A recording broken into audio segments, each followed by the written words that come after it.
আসসালামু আলাইকুম everyone, welcome back to my channel G and couple story. কেমন আছেন সবাই? আশা করি আল্লাহর অশেষ রহমতে আপনারা সবাই অনেক বেশি ভালো আছেন। আলহামদুলিল্লাহ, আমরাও ভালো আছি। বরাবরের মতো নতুন আরও একটি ব্লগ নিয়ে হাজির হয়ে গেলাম। আশা করি আজকের ব্লগটিও আপনাদের কাছে অনেক বেশি ভালো লাগবে। আজকের ব্লগটি আমি সকালের নাস্তা দিয়ে শুরু করেছি। দেখতেই পাচ্ছেন এখানে হচ্ছে আমি পরোটা ভেজে নিচ্ছি। পরোটা ভাজার একটা টেকনিক রয়েছে, যখন হচ্ছে তাওয়ায় আপনি রুটিটা দিবেন তখন এক পাশটা হয়ে আসলে তারপর হচ্ছে আপনি রুটিটা উল্টে দিবেন, তারপরে ওই পাশটা হয়ে আসলে তারপর উল্টে দিবেন, মানে 3-4 উল্টানে যেন পরোটাটা হয়ে যায়। এরকম করে পরোটা ভাজলে পরোটাটা নরম, তুলতুলে এবং ফুলকো এবং লেয়ারযুক্ত হয়। তো দেখতেই পাচ্ছেন আমি হচ্ছে আজকে ঘি দিয়ে পরোটাটা ভেজে নিচ্ছি, আর পরোটাগুলো দেখতে পাচ্ছেন কতটা ফুলকো হয়েছে। আমি আজকে আটা দিয়ে পরোটার জন্য ডোটা বানিয়েছি, আপনারা চাইলে কিন্তু এখানে ময়দাও নিতে পারেন।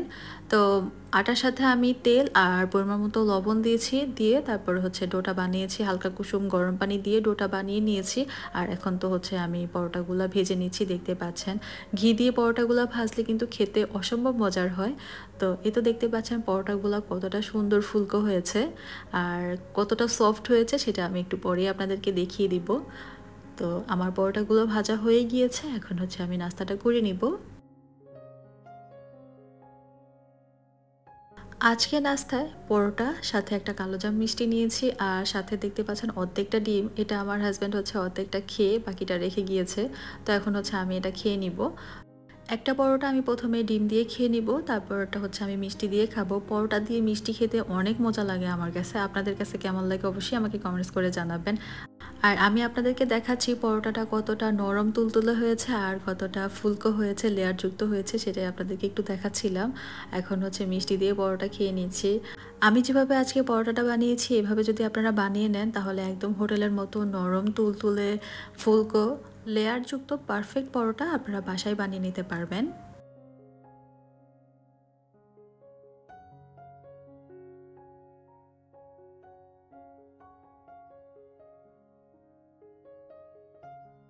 সকালের নাস্তা সেরে এখন চলে এসেছি দুপুরে রান্নাবান্না করার জন্য। প্রথমে আমি ভাত বসিয়ে দিয়েছি, ভাত বসিয়ে কাটাকুটা করে নিয়েছি, যা যা রান্না করব সেটার প্রিপারেশন করে নিয়েছি। এখন হচ্ছে আমি ভাতটা অন্য চুলায় বসিয়ে দিয়ে এই পাশে হচ্ছে আমি ভর্তার জন্য বাঁধাকপি ভর্তা করবো আজকে। বাঁধাকপি সাথে কাঁচামরিচ, পেঁয়াজ, রসুন, সামান্য একটু লবণ দিয়েছি, দিয়ে আমি বাঁধাকপিটাকে আমি সিদ্ধ করে নিব। তো বাঁধাকপির ভর্তা আপনারা কারা কারা খেয়েছেন অবশ্যই আমাকে কমেন্টস করে জানাবেন, আমার কাছে তো অনেক বেশি ভালো লাগে। আর আজকে হচ্ছে আমি এখানে আমডাল রান্না করব। এটা হচ্ছে এই গরমে প্রথম আমি আমডাল রান্না করছি। তো তার জন্য আমি পেঁয়াজ আর হচ্ছে রসুনটা কেটে নিচ্ছি, আর তারপর হচ্ছে আমি আমটা কেটে নিব। আমটা দেখতে এতটা সুন্দর লাগতেছিল, মনে হয় মাত্রই গাছ থেকে পেড়ে আনা হয়েছে। বাংলাদেশে তো সবাই কাঁচা আম খেয়ে ফেলেছে, কাঁচা আমের আচারও বানিয়ে ফেলেছে। আমরা যেহেতু প্রবাসী থাকি এখানে না অ্যাভেলেবেল কাঁচা আম পাওয়া যায় না, আর পেলেও সেটা হচ্ছে ভাগ্যের ব্যাপার। এই এই আমটা হচ্ছে আমার হাজব্যান্ডের কলিগ হচ্ছে হাজব্যান্ডকে দিয়েছিল। তো 2টা আম দিয়েছে, একটা আম আমি নিয়েছি আজকে। আমটা দেখেই হচ্ছে চিন্তা ভাবনা করে নিয়েছি যে আজকে আমডাল রান্না করব। গরমের মধ্যে কিন্তু আমডাল খেতে অনেক বেশি ভালো লাগে। তো আমটা দেখতে পাচ্ছেন আটিটা খুবই নরম। তো আমটাকে আমি কেটে নিচ্ছি, আর বছরের প্রথমবার হচ্ছে কাঁচা আম খাচ্ছি। আটিটা শক্ত হয়নি এখনও। এরকম আম দিয়ে কাশ্মীরি আচার বানালে কিন্তু অনেক বেশি মজা হয়। আমার হাজব্যান্ডের খুবই পছন্দের হচ্ছে একটা আচার, সেটা হচ্ছে কাশ্মীরি আচার। তো আমি ভাবছিলাম এরকম আম যদি আরও পেতাম তাহলে হচ্ছে আমি কাশ্মীরি আচার বানাতাম। তো দেখা যাক, যদি পাই তাহলে নিয়ে আসবো মার্কেটে যদি পাই। তো এখন হচ্ছে আমটা দেখে আমি আর লোভ সামলাতে পারছি না, আমি একটু খেয়ে নিব লবণ মরিচ দিয়ে। আমি আপনাদেরকে দেখিয়ে দেখিয়ে হচ্ছে আমটা খেয়ে নিছি লবণ মরিচ দিয়ে। এটা দেখে যদি আপনাদের লোভ লাগে তাহলে আমার কিছু করার নেই, আপনারা আম যদি বাসায় থাকে তাহলে আপনারা এভাবে খেয়ে নেন। আমি এখন দেখছি এখন আমার নিজেরই লোভ লাগছে, কি আর বলবো, এগুলো আসলে খুবই লোভনীয় একটা খাবার। এই আমটা ছোটবেলায় কত খেয়েছি সেটার হিসেব নেই। স্কুলে যখন যেতাম তখন আম নিয়ে যেতাম ব্যাগে করে, তারপরে স্কুলে গিয়ে ওইটা ওয়ালের সাথে ফাটিয়ে তারপরে লবণ মরিচ দিয়ে সব ফ্রেন্ডরা মিলে খেতাম। তো সেই কথাগুলো না মনে পড়ে যাচ্ছিল। তো যাই হোক, আমটা খাওয়ার পর এখানে দেখছি যে আমার ভাতটাও রান্না মোটামুটি হয়ে এসেছে। আর এখানে হচ্ছে আমি যে বাঁধাকপিটা সিদ্ধ বসিয়েছিলাম সেটাও হয়ে এসেছে। এই পাশে হচ্ছে আমার ভাতটা হয়ে এসেছে, আর এদিকে হচ্ছে আমি বাঁধাকপির পানিটা একদম সুন্দর করে শুকিয়ে নিব, তাহলে ভর্তাটা খেতে অনেক বেশি ভালো লাগবে। ভিডিওর এই পর্যায়ে আপনাদের কাছ থেকে ছোট্ট একটা জিনিস চেয়ে নিচ্ছি। আপনারা যারা এখন পর্যন্ত আমার ভিডিওটা কন্টিনিউ করতেছেন, আমার ভিডিওটি দেখে যদি আপনাদের কাছে ভালো লেগে থাকে প্লিজ ভিডিওতে একটা লাইক দিয়ে দিবেন। আর আপনি যদি আমার চ্যানেলে নতুন হয়ে থাকেন, আপনি চাইলে কিন্তু আমার চ্যানেলটা সাবস্ক্রাইব করে আমার এই ছোট্ট পরিবারে আপনি একজন সদস্য হয়ে থেকে যেতে পারেন। আর আপনি যদি অলরেডি সবগুলো কাজ করে দিয়ে থাকেন তাহলে আপনাকে জানাই অসংখ্য ধন্যবাদ। আপনাদের দেওয়া ছোট্ট একটা লাইক এবং সুন্দর একটা কমেন্টস আমাকে পরবর্তী ভিডিও বানাতে অনেক বেশি মোটিভেট করে। আপনাদের সাথে গল্প করতে করতে কিন্তু এদিকে আমি ডাল চুলায় বসিয়ে দিয়েছি। ডালটা যখন বলক চলে এসেছে এখানে আমি লবণ আর হলুদের গুঁড়া দিয়েছি, তারপর এখানে পেঁয়াজ আর কাঁচামরিচ কেটে দিয়ে দিলাম।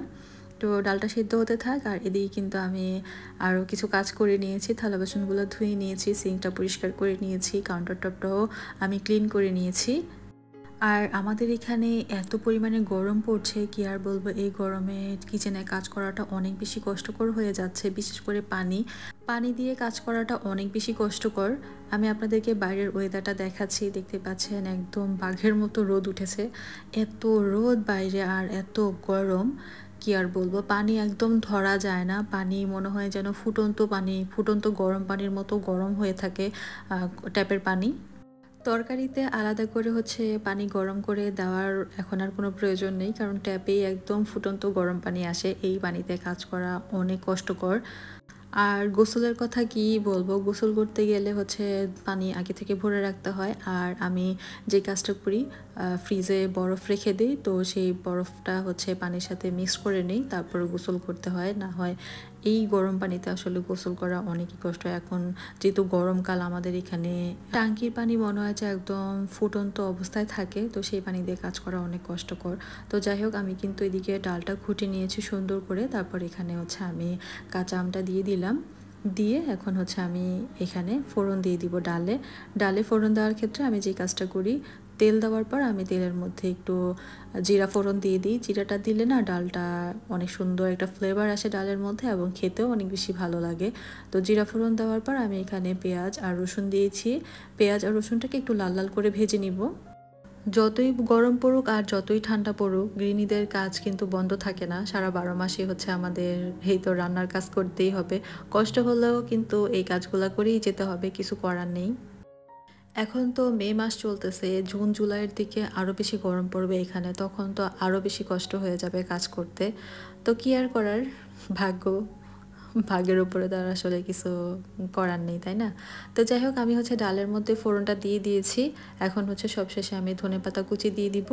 আর এভাবে করে ডাল রান্না করলে ডালটা খেতে অসম্ভব মজার হয়।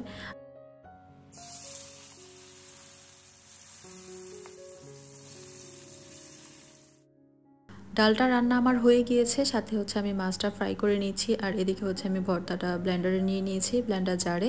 এখন ভর্তাটাকে আমি ব্লেন্ড করে নিব। ভর্তাটা আমার ব্লেন্ড করে নেওয়া হয়ে গিয়েছে। আর বাটা ভর্তা আর ব্লেন্ডার করে নেওয়ার ভর্তার মধ্যে কিন্তু অনেক তফাৎ রয়েছে। তো যাই হোক, আমার ভর্তাটা রেডি করে নিয়েছি আমি। যেহেতু আমার এখানে পাটা নেই, তো আমার ব্লেন্ডারই একমাত্র ভরসা। তো যাই হোক, এদিকে কিন্তু আমার মাছটাও ফ্রাই করে নেওয়া হয়ে গিয়েছে। আমার সব রান্না কমপ্লিট হয়ে গিয়েছে। সবশেষে এখন আমি চুলাটা ক্লিন করে নিব। আর এটা আমার প্রতিদিনের রুটিন। রান্না শেষে আমি চুলা, কাউন্টার টপ সব কিছুই ক্লিন করে রাখি। এতে করে আমার ভালো লাগে আসলে। ক্লিন থাকলে সব কিছু দেখতে যেমন ভালো লাগে, এখানে কাজ করতেও অনেক বেশি ভালো লাগে। আর এই তো আমার ডালের চেহারাটা আপনাদেরকে দেখাচ্ছি, আম ডাল। এই আম ডালটা খেতে অনেক বেশি ভালো লেগেছে। অনেক দিন পরে আমি এভাবে করে আম ডাল রান্না করেছি। তো যাই হোক, দুপুরে খাওয়া দাওয়ার পালা। আমি প্লেটটা এখন সাজিয়ে নিব। আর সেই সাজানোটাই আপনাদের সাথে একটু শেয়ার করছি, কিভাবে আমি প্লেটটা সাজিয়ে নিচ্ছি। আসলে মাস্টার শেফ দেখার পর না, আমার মাথার মধ্যে সারাক্ষণ শুধু এগুলাই ঘুরে যে কিভাবে খাবারটা সুন্দর করে প্লেটে সার্ভ করা যায়। আজকে কিন্তু আমি গরমের সবথেকে আরামের খাবারগুলাই রান্না করেছি। এখানে আম ডাল রান্না করেছি, সাথে একটা ভর্তা বানিয়েছি আর মাছ ফ্রাই করে নিয়েছি। এই গরমের মধ্যে এই খাবারগুলো কিন্তু খেতে অসম্ভব মজা লাগে। গরমের মধ্যে সবচেয়ে ভালো যেটা হয় সেটা হচ্ছে কম মশলায় রান্না করে খাবার খাওয়া। ওটাতে শরীর স্বাস্থ্য ভালো থাকে। তো যাই হোক, আমি কিন্তু প্লেটটা সুন্দর করে সাজিয়ে নিয়েছি। আর আমার প্লেট সাজানোটা আপনাদের কাছে কেমন লেগেছে অবশ্যই আমাকে কমেন্টস করে জানাবেন। এই প্লেটটা আমি আমার নিজের জন্য সাজিয়েছি, কারণ আমি এভাবে করে একসাথে করে খেতে পারি, কিন্তু আমার হাজব্যান্ড হচ্ছে একসাথে করে খেতে পারে না। উনি হচ্ছে সব কিছু আলাদা আলাদা করে খায়। তো আমারটা আমি সাজিয়ে নিয়েছি, এখন ওনার জন্য প্লেটটা সাজাবো। এখানে আমি ভাত দিয়ে দিয়েছি, সাথে একটা লেবু কাঁচামরিচ দিয়ে দিলাম, আর এই তো মাছ ফ্রাইটা দিয়ে দিলাম। ভর্তা আর ডালটা হচ্ছে আমি আলাদা বাটিতে এভাবে করে সার্ভ করব।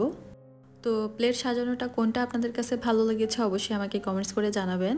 তো আজকে হচ্ছে আমার সিম্পল খাবার দাবার ছিল, আর এই সাধারণ খাবার দাবার কিন্তু খেতে অনেক বেশি ভালো লেগেছে আমার কাছে। অনেক দিন পর তৃপ্তি সহকারে ভাত খেলাম। আর আজকের ভিডিওটা এই পর্যন্তই ছিল। আশা করি আপনাদের ভালো লেগেছে। সবাই অনেক বেশি ভালো থাকবেন, আমাদের জন্য দোয়া করবেন। আপনাদের জন্য রইল অনেক অনেক দোয়া এবং ভালোবাসা। আল্লাহ হাফেজ, আসসালামু আলাইকুম।